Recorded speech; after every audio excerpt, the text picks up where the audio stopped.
You may have seen this photograph before.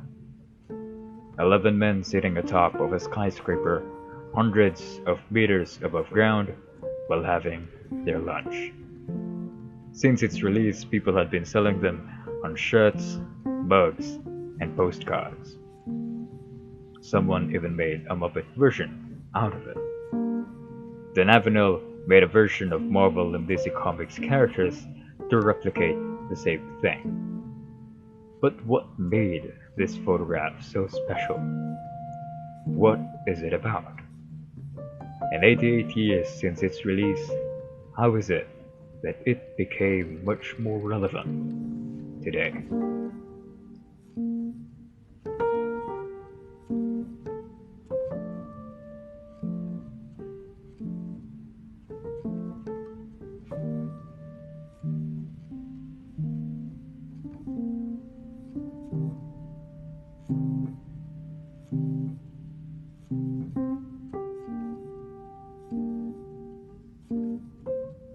20th of September 1932.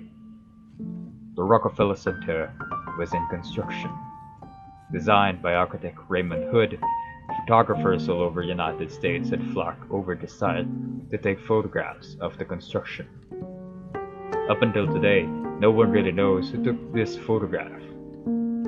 Suspected photographers who took the photo included Charles Sebbets, William Leftwich, and Lewis High.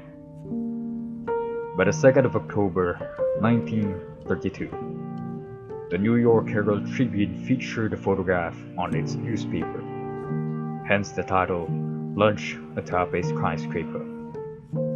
Some may wonder, why would photographers take a picture of an ongoing site construction?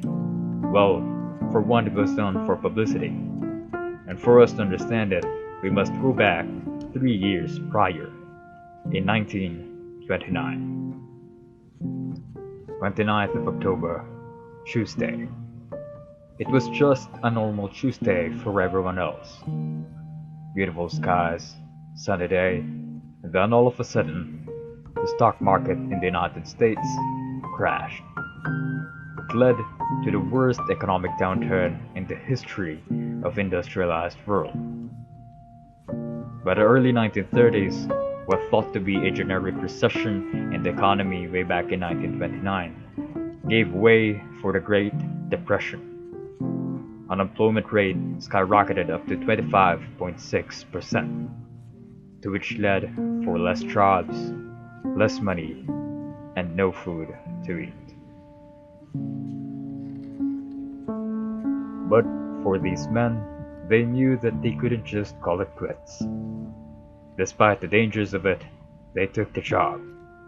And most of the people employed for the construction of the Rockefeller Center were immigrants. According to a documentary entitled Men at Lunch by Sean Cullion, 4 out of the 11 men are now identified. Namely, Joseph Eckner, Joe Curtis, Sally Glynn, and Matty O'Shaughnessy. Both Sonny and Matty were Irish. 2 Irishmen who dared to migrate to America after the Irish Civil War in 1922 to 23. Despite all these, what made this photograph so iconic? Undoubtedly, if it was just a factor of danger, there are a lot more photographs that would qualify for it. However, as a synthesis of this photograph, it is a reminder that the people should not forget about the people who work behind the curtains. Let us not forget of the people who served and worked to build our buildings. People who actually risked their lives in order for these things to be built.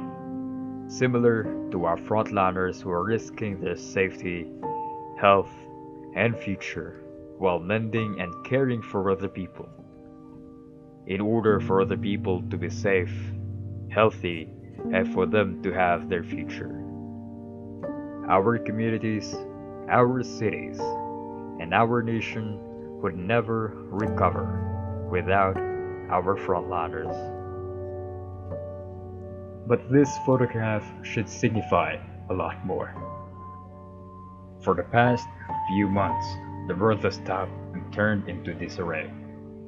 With a global pandemic followed by a global recession, things are not easy for everyone else. Being anxious every time we go out, whether we're going to contract the virus or not.